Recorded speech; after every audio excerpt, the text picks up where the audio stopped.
All right, this was supposed to be live, but we're doing it virtually. I'm here with Queensborough President Donovan Richardson.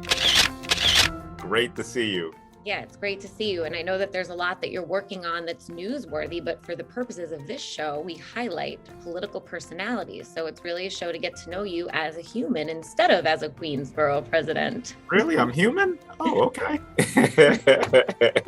But I love the story that I first heard. The very first time I heard you speak live was when it was before you announced that you were running for Queensborough president. You told a very touching story about how you got into politics in the first place. And I'd love for you to share that story with us. Yeah, it was an unfortunate incident, like so many incidents such as killings we see across Southeast Queens. And I unfortunately lost a very close childhood friend, Darnell Patterson Jr., to gun violence when I was 18, but he was 19 years old. And he sparked my interest in sort of getting involved in community engagement. And I sort of went to this gun violence meeting, like just off the cuff, and met my local council member.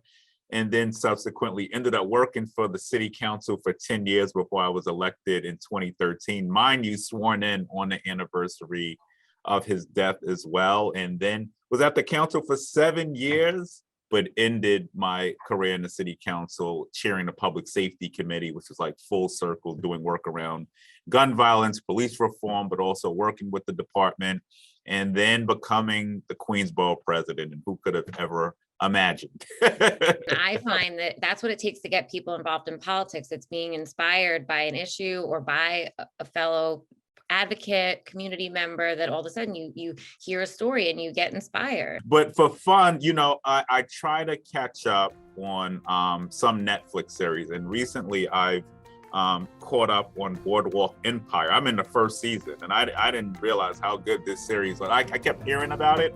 So recently I've done that. And then I have a 6-year-old. I mean, he now has an iPad and he's interested in video games. So, I spend time with him on his iPad now, trying to figure out when he lets me touch the pad. I think that there's only one other borough president, current borough president, that could ball, and that's probably Antonio Reynoso.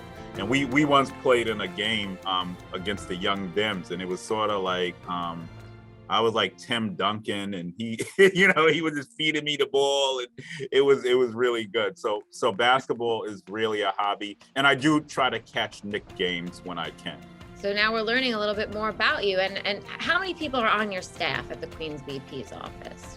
So many people with different talents and opinions, and and a lot of advocacy going on, and a lot of ideas for the borough. So I'm really excited to be the leader of this institution, but more importantly, to really work along some really talented individuals with expertise and experience in their respective fields, who really, I get the credit for everything, but really I have a dynamic team as well, who really, keeps me on my toes, but also stretches for the stars for the borough.